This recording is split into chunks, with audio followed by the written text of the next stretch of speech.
नमस्कार, state times में आपका स्वागत है। और जिस तरह से हम आपकी मुलाकात ऐसी शख्सियों के साथ कराते रहते हैं जो अपने आप में ही एक मिसाल है, ऐसे ही एक व्यक्ति आज मेरे साथ स्टूडियो में मौजूद हैं जिनका नाम है नरेश शर्मा और फोटोग्राफी की दुनिया में ये एक चमकता हुआ सितारा है।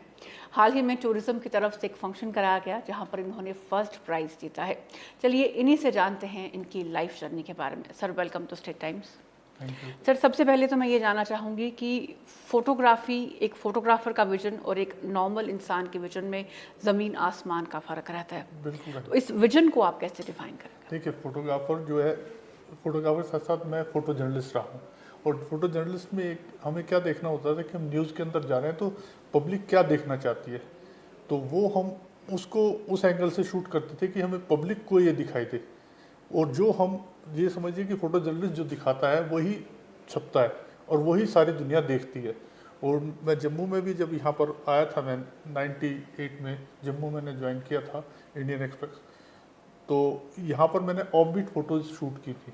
तो ऑफ बीट फोटो का ही कंसेप्ट यहाँ पर हम मेरे को श्रेय जाता है। जब तक कि यहाँ सुना, जैसा मैंने सब लोगों ने कहा कि पहले ऐसा नहीं होता था, फिर बाद में बहुत सारे लोगों ने उस तरह की पिक्चर्स छापी हैं और जो आज तक चल रही है।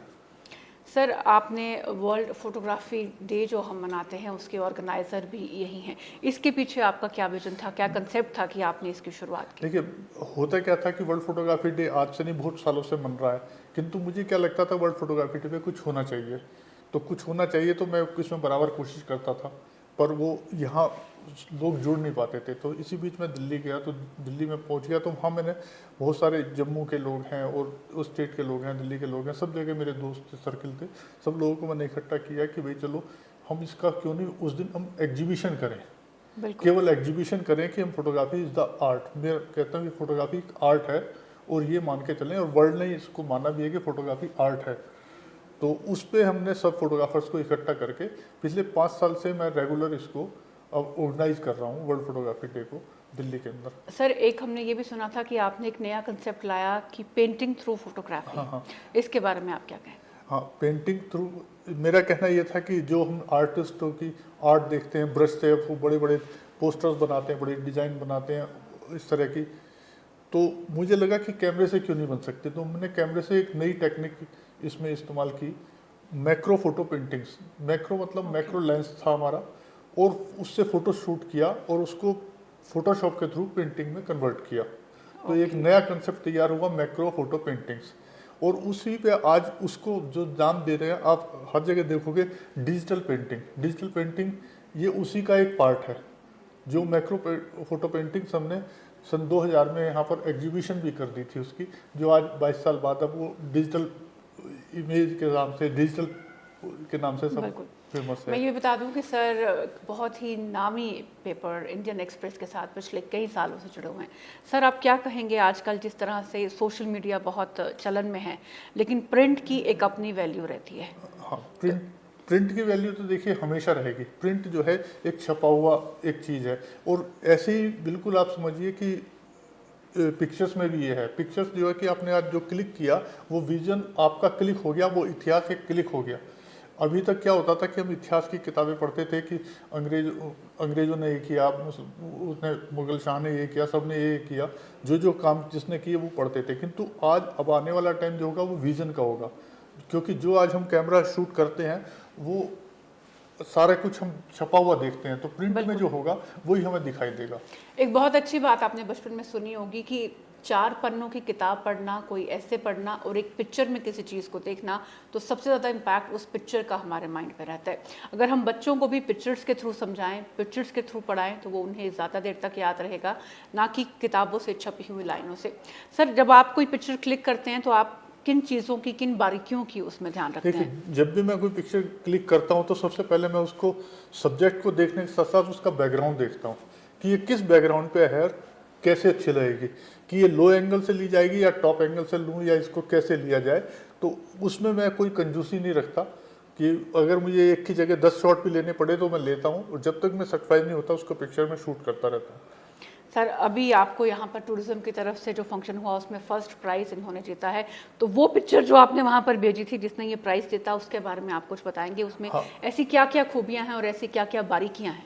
आप उसमें भी देखिएगा कि जो ये पिक्चर है एक this is a panoramic picture है, जो मैंने काफ़ी दूर से एक बिल्डिंग के ऊपर चढ़ के, वाटर टैंक था उसके ऊपर चढ़ के शूट किया था।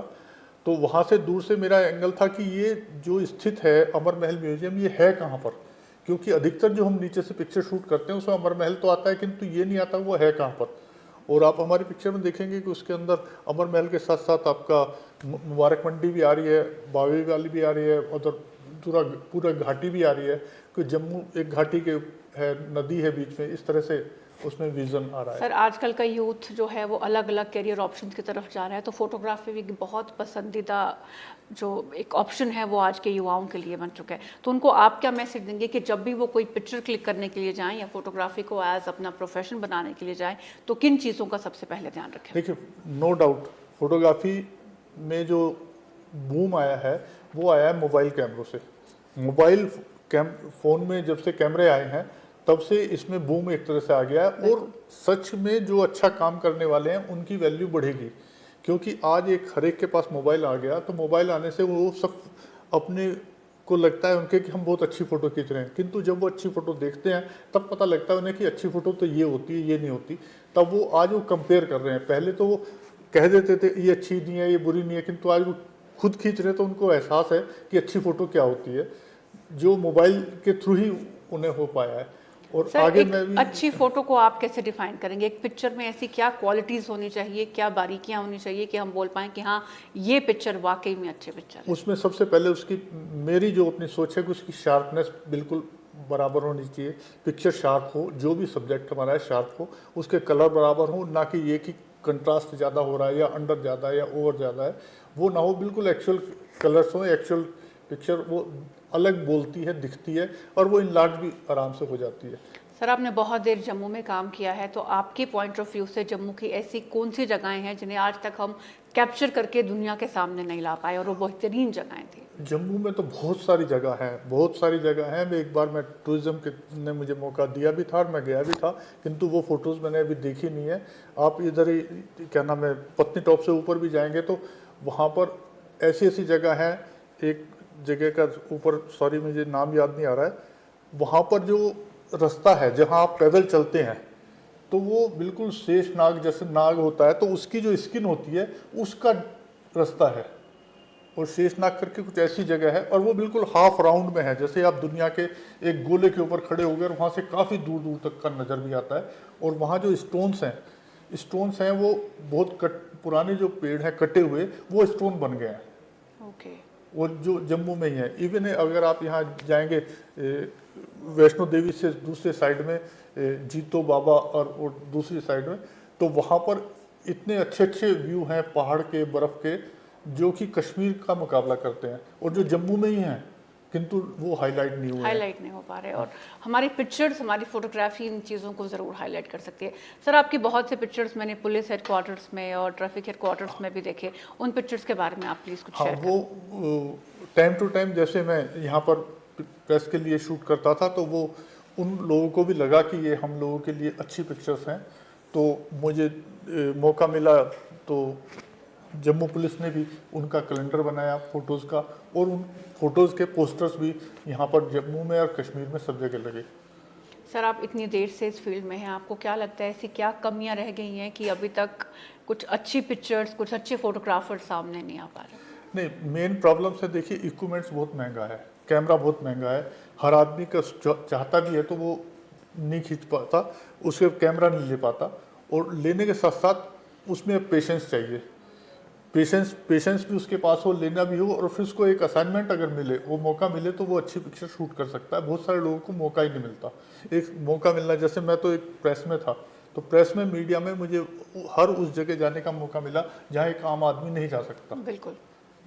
सर एक नॉर्मल पिक्चर में और एक ऑफ बीट पिक्चर में क्या डिफरेंस रहता है? देखिए, नॉर्मल पिक्चर का होता है कि फ्लैट, आपने एक क्लिक किया, 2 डायमेंशन फोटो है, किंतु अगर जो एक एक्शन में कोई लेगा, साइड से कोई लेगा, तो उसमें आपको कुछ 3 डायमेंशन का लुक उसमें आएगा, उसमें थोड़ी डेप्थ नज़र आएगी। इस तरह से वो फोटोग्राफर फोटो शूट करता है कि उसमें डेप्थ नज़र आए। सर जो हमारे यंग फोटोग्राफर्स हैं, फोटो जर्नलिस्ट हैं, उनके लिए आपका क्या मैसेज रहेगा? देखिए यंग जितने भी हैं तो वो मेरा मैसेज ये रहेगा कि वो जल्दी ना करें किसी भी काम के लिए, पेशेंस रखें। हर काम पेशेंस मांगता है।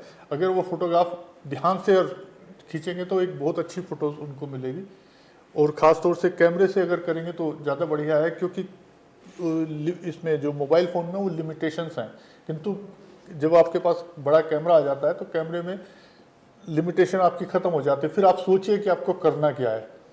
जी बिल्कुल सही बात। और इसमें मैं ये कहूँगा, बल्कि अभी मैं महसूस कर रहा हूँ कि बहुत सारे लोग यूट्यूब चैनल बना रहे हैं और दूसरी चीज़ें बना रहे हैं, तो वो क्या करते हैं, मोबाइल से स्टार्ट होते हैं। मोबाइल से स्टार्ट होते हैं, उनके कंसेप्ट भी उनके पास होता है, किंतु वो हिट नहीं हो पाते, उनको ऐड नहीं मिल पाता, उनको चल नहीं पाते।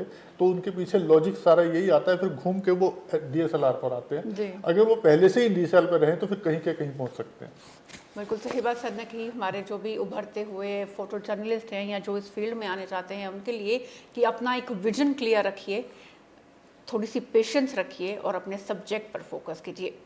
चलिए इस नोट के साथ इनको एक बार फिर कंग्रेचुलेट करते हैं फर्स्ट प्राइज़ मिलने के लिए टूरिज्म के फोटोग्राफी कंपटीशन में और हमारे जम्मू का नाम रोशन करने के लिए। इसी नोट के साथ इस सेगमेंट को यहीं ख़त्म करते हैं। नमस्कार। नमस्कार।